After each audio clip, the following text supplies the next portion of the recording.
Hello, dear listener. Thank you for taking the time to explore a topic that is deeply human but rarely discussed in the depth it deserves: the journey from self-sabotage to self-mastery. I invite you to settle into a quiet space where you can receive these words not only with your analytical mind, but also with your heart and intuition. Breathe deeply for a moment, allowing your body to relax while your consciousness expands. If you're here, perhaps you've already experienced that disconcerting feeling of being your own obstacle. Somehow knowing what you want, maybe even knowing what you need to do to achieve it, but finding yourself repeatedly engaging in behaviors that take you away from your deepest goals. This is the essence of self-sabotage, a complex dance between our conscious desires and unconscious patterns. Our journey today is not about perfection or absolute control, but about cultivating a more conscious and compassionate relationship with all parts of yourself, especially those that seem to work against your best interests.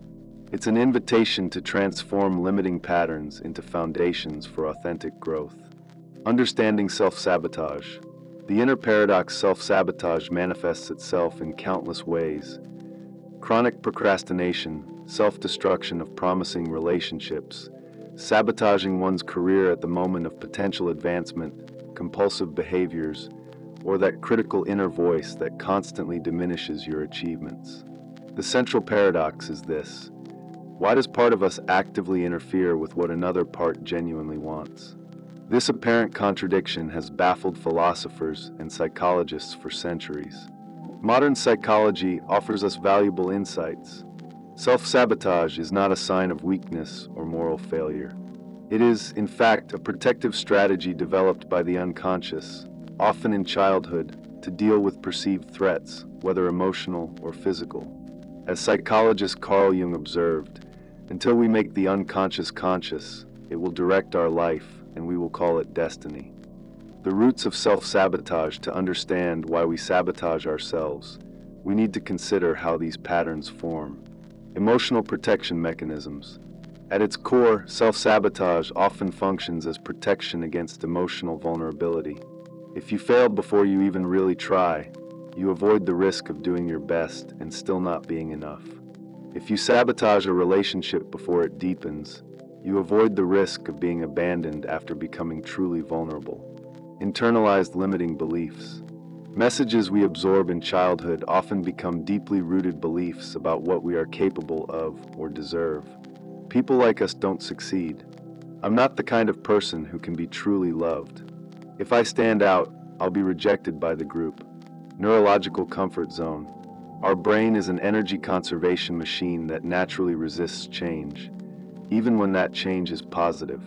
Familiar neural patterns, even dysfunctional ones, require less energy to maintain than to create new ones.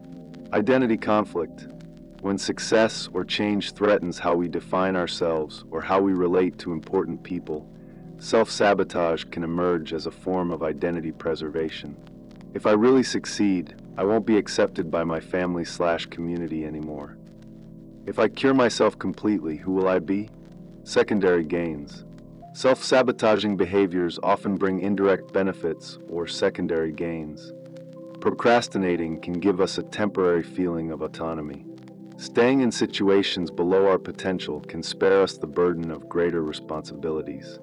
Understanding these dynamics is not to justify self-sabotaging behaviors, but to observe them with the informed compassion that is the first step towards genuine transformation. Mapping the patterns. Recognizing your self-sabotage. Before we can transform a pattern, we need to recognize it clearly. Self-sabotage often operates below the radar of awareness, masked in rationalizations or so familiar that it has become invisible. Let's explore some common patterns. Frequent self-sabotaging behaviors. Chronic procrastination.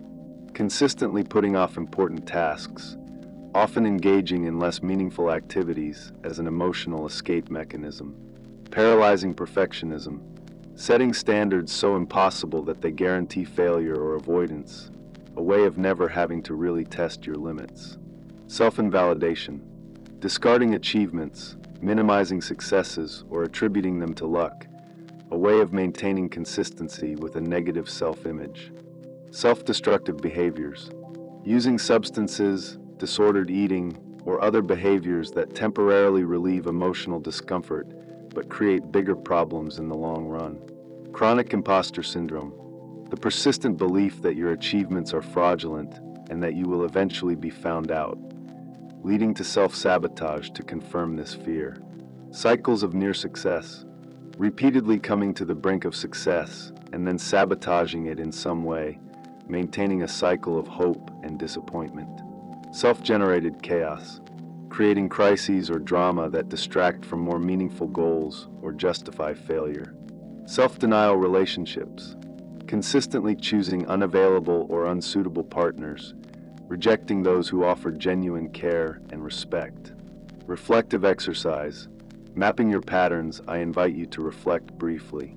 Consider an area of your life where you feel you are not moving forward as you would like, despite your conscious efforts. With genuine curiosity, ask yourself, what specific behaviors might I be engaging in that are creating this result? What is the internal dialogue that accompanies these behaviors? What difficult emotion am I potentially avoiding with this pattern? What secondary gain might I be getting from this seemingly non-productive behavior? How might this pattern have served me in the past, even if it no longer does? This kind of compassionate investigation, observing your patterns without harsh judgment, is the foundation for genuine change. The journey to self-mastery. A new perspective, the opposite of self-sabotage, is not rigid control or ruthless perfection. It's what we might call self-mastery, a conscious, fluid, and integrated relationship with all parts of yourself. Self-control doesn't mean the absence of self-sabotaging impulses. It means developing the ability to recognize them, understand their origins, and respond from a place of conscious choice rather than automatic reaction. Psychologist and researcher Richard Schwartz, founder of the Internal Family Systems (IFS) model, offers a useful metaphor. Each of us contains an internal system of subpersonalities or parts. Self-sabotage occurs when protective parts are in charge, operating based on fears and beliefs from the past. Self-mastery emerges when our compassionate and curious consciousness, can relate to these parts in a healthy way, without being dominated by them. Let's explore the practical way to cultivate this kind of integrated self-mastery. The 5 practices for transforming unconscious patterns. Cultivating non-judgmental awareness. The first essential step is to develop the ability to observe your patterns without immediate self-criticism. Just as we can't relax a muscle we don't realize is tense, we can't transform a pattern we can't clearly recognize. Practice. Try a daily pattern trace. For a few minutes, record observations about a specific pattern you want to transform. Note triggers, automatic thoughts, associated bodily sensations, and results. The aim is not to change anything initially, just to observe with clarity and curiosity. Example entry. Today I put off my important project. Before procrastinating, I noticed anxiety in my stomach. The thought was, what if it's not good enough? I ended up checking email for an hour. Result, more anxiety afterwards. This simple practice interrupts the automatic cycle and creates the necessary space between stimulus and response where conscious choice can emerge. Dialoguing with the sabotaging parts. When we can see self-sabotaging behaviors not as character flaws, but as protective strategies developed by parts of us with positive intentions, albeit outdated methods, a completely different approach becomes possible. Practice. When you notice a self-sabotaging impulse, try a brief internal dialogue. With genuine curiosity, ask the part of you that wants to procrastinate, give up, or otherwise sabotage. What are you trying to do for me? What are you trying to protect me from? Listen to the answer that emerges without judgment. Many people discover that their most problematic behaviors are rooted in attempts to protect themselves from pain or rejection, often based on childhood experiences. Recognizing this doesn't mean giving in to the behavior, but understanding it enough to offer alternative ways of meeting the underlying legitimate need. Reprogramming fundamental beliefs underlying self-sabotaging behaviors often lie limiting beliefs about ourselves, others, or how the world works. These beliefs often form early in life as attempts to make sense of confusing or painful experiences. Practice. Identify a limiting belief associated with your pattern of self-sabotage. Common examples include, "I'm not enough," "Success is dangerous," "I can't trust others," or "I don't deserve happiness." For each belief identified, question its validity. Is this really a universal truth or an interpretation formed in specific circumstances? Look for contrary evidence. What experiences in my life contradict this belief? Formulate an alternative belief. A more useful and balanced perspective would be. Repeat this new perspective daily, ideally associated with a visualization or meditation practice where you imagine yourself living from this new, more empowering belief. Harnessing neuroplasticity through microhabits, our brains are shaped through repeated experience. Neuroplasticity, the brain's ability to form new neural connections, offers a tangible way to transform deep-rooted patterns. Practice. Instead of trying to completely transform a self-sabotaging pattern all at once, create micro-interventions, small, consistent actions that gradually build new neural pathways.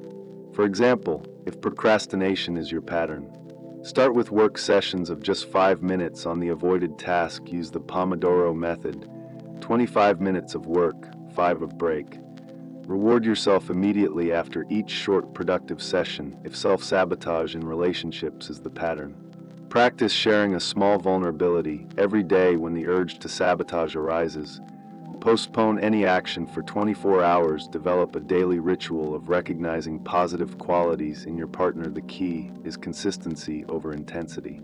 Small actions repeated daily literally rewire your brain over time. Cultivating a conscious support system. Profound transformation rarely happens in isolation. Our social brains are deeply influenced by the systems around us. Practice. Intentionally develop external supports for your growth. Structured accountability. Find an accountability partner, therapist, or coach with whom you can regularly check in on your progress. Conscious community.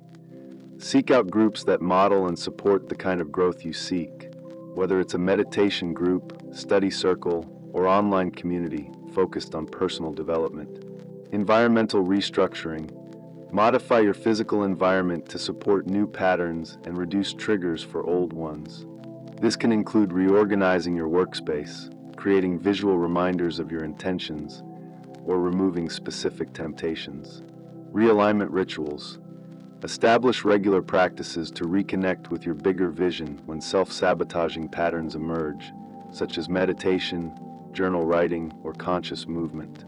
Navigating common challenges on the journey transforming deep-rooted patterns rarely follows a linear path. Let's explore some common challenges and how to navigate them with grace. The relapse blame pattern, one of the biggest obstacles to sustained transformation, is what we might call the relapse blame cycle. You make progress, then slip back into an old pattern, which triggers severe self-criticism that, ironically, often leads to more self-sabotaging behavior as a way of escaping these negative feelings. Navigating the challenge, practice conscious relapse. The ability to observe slips into old patterns without dramatization or harsh judgment. When not if, you temporarily return to self-sabotaging behavior, treat it as a valuable data point, not a moral failing. Interesting that this pattern has emerged again. What can I learn about my triggers? How can I respond more skillfully next time? This approach not only breaks the cycle of guilt, but turns relapses into opportunities for deeper understanding and more refined strategies. Impatience and the quick fix mentality. Our culture values rapid transformation and instant solutions. However, patterns that have developed over years or decades rarely change overnight. Impatience can ironically reinforce self-sabotage when we don't see immediate results. Navigating the challenge. Cultivate what Buddhists call beginner's mind, a willingness to start over again and again with fresh curiosity. Celebrate small victories and incremental milestones. Remember that neuroplasticity is real, but it operates on brain time, not your smartphone time. A useful practice is to keep a progress diary, where you regularly record subtle changes, Moments where you responded differently, noticed a pattern before acting on it, or recovered more quickly from a slip. The deepest layer, unconscious resistance to change sometimes, even with the best techniques and intentions, we encounter a mysterious resistance to change. This often signals what therapists call secondary gains, unrecognized benefits that we derive from our problematic patterns. Navigating the challenge, ask the courageous question: how does this pattern, despite its obvious costs, serve or protect me in some way?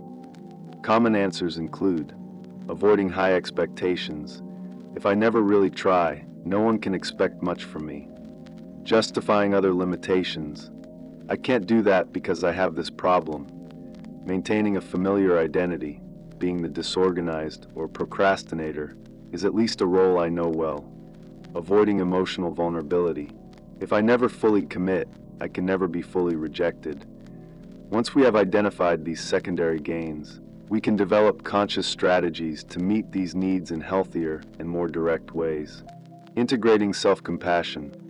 The essential ingredient self-compassion isn't just a nice addition to the process of transforming self-sabotage. Research shows that it's an essential component. Studies by Dr. Kristen Neff and others show that people with greater self-compassion are more likely to take responsibility for mistakes without paralyzing self-judgment, try again after setbacks, make significant changes to problematic behaviors, maintain perseverance in the face of challenges, practice. When you encounter a self-sabotaging pattern, try this 3-step intervention based on Dr. Neff's work. Mindfulness. Acknowledge what's happening without minimizing or exaggerating. I'm noticing that I'm falling into this pattern again. Shared humanity. Remember that you are not alone in this struggle. Millions of people face similar challenges. This is a difficult but common part of the human experience. Self-kindness. Offer yourself words of kindness and encouragement as you would to a dear friend. This is really hard right now. I can be kind to myself in this learning process. This practice interrupts the cycle of self-criticism that often perpetuates self-sabotaging patterns. The way forward. Micro-commitments and celebration. As we conclude our exploration, I'd like to leave you with a practical framework for implementation. Great transformations occur through the accumulation of small conscious choices over time. Your transformation plan. Select a pattern. Choose a single self-sabotaging pattern to focus on initially. Be specific. Define your micro-commitment. Choose one practice from this roadmap that resonates with you. Make it small enough to be sustainable. Example: for 3 minutes each morning, I will record observations about this pattern without judgment. Structure your support. What support system can you establish? A friend to check in with, a reminder on the phone, a reward for consistency. Commit to reevaluation. Set a specific date, perhaps 30 days from now, to review your progress and refine your approach. Practice conscious celebration. At the end of each day, note at least one instance, no matter how small, where you responded with more awareness or interrupted a self-sabotaging pattern. This practice of capturing the positive helps recondition your brain to notice progress. A final invitation: the journey from self-sabotage to self-mastery is not about achieving some perfect state of mastery. It's about developing a more conscious, compassionate, and curious relationship with all parts of yourself, including those that seem to work against your conscious goals. With every moment of expanded awareness, every small interruption of automatic patterns, every act of kindness towards yourself after a slip, you are literally redesigning your brain and writing a new story. Your capacity for change is vast and real.